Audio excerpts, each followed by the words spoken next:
kerran pitkästä aikaa, niin olisi uutta videota tässä. Ja niin kuin voi huomata ehkä jo lakista, niin aletaan asentaa vähän uutta tankoa. Niin täällä on oikeat vermeet päällä ja asennetaan siihen se uusi tanko. Ja sopii vähän paremmin tuohon meidän SAS Unlimitediin wrapin kanssa. Tuo sininen, mitä tuo vihreä, mikä tuossa on alkuperäisenä, niin aletaan siitä sitten asentelemaan sitä. Niin. Siihen me levitin kaikki mitä mulla tulee, eli tuommoinen sininen tanko, siihen pehmuste, valkoiset kädensijat ja sitten kultaiset tuommoiset, se on 4 tuuma koropala. Niin, se voisi olla hyvä siihen ja sopii vähän paremmin tähän väriin tuo. No niin, eli puretaan hallintalaitteet ensin irti, kaikki ja aletaan siitä sitten selvittää sitä sotkua. Katsotaan nippusteet pois. Tuosta me otin jo yhden pois.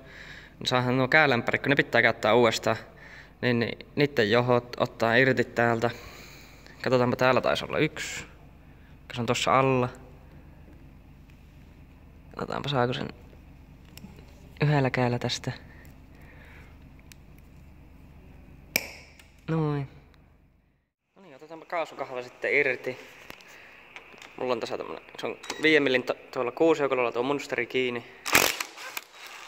Sitten että mä saahan nuo talteen. Nyt on yhdenkään hommia, kun unohdin sitten tuon GoPron tuonne kämpille, niin puhelimella otetaan nämä.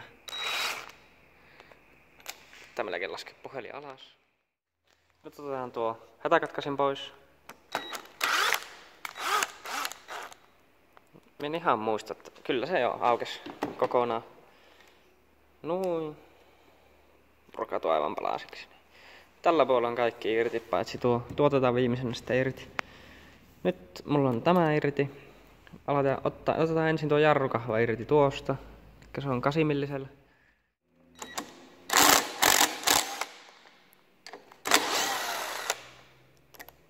Tässä on magneettipää, niin se on kätevä.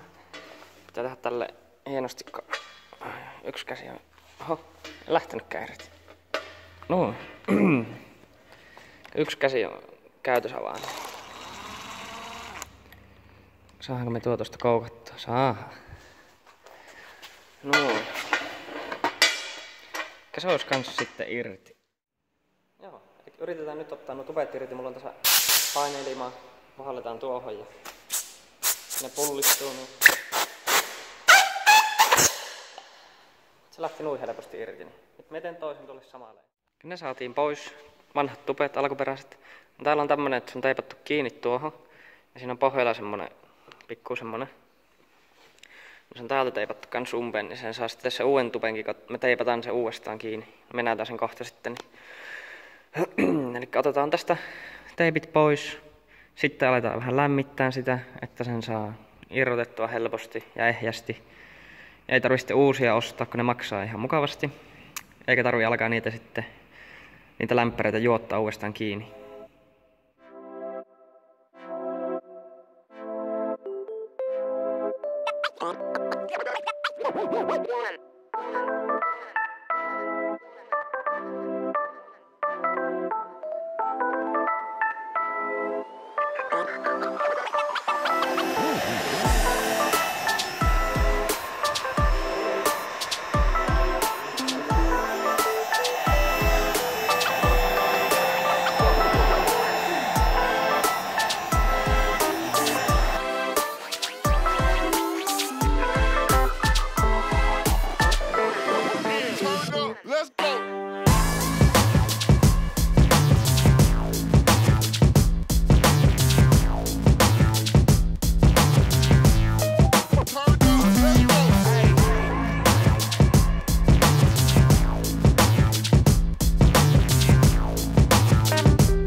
Next level.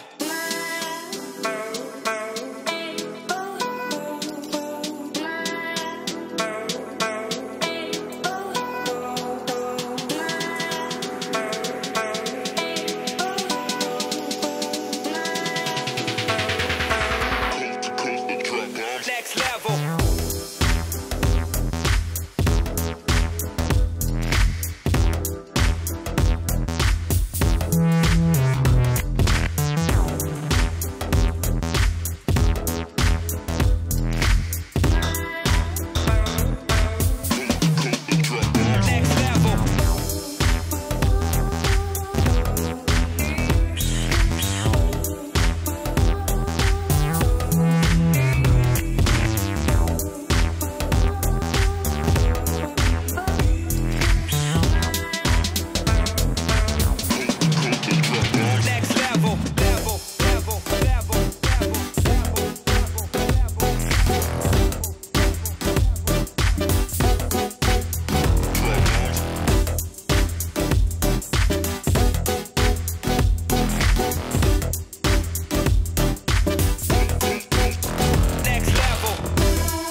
Kaikki tähän asennettuna, tupet on uudet ja tanko ja koropalat ja nuo kaikki on takas paikoillaan. Tuli niin tuossa porukkaa tähän, niin oli niin kauhea metely, niin tuli sitten vain siitä välistä semmonen,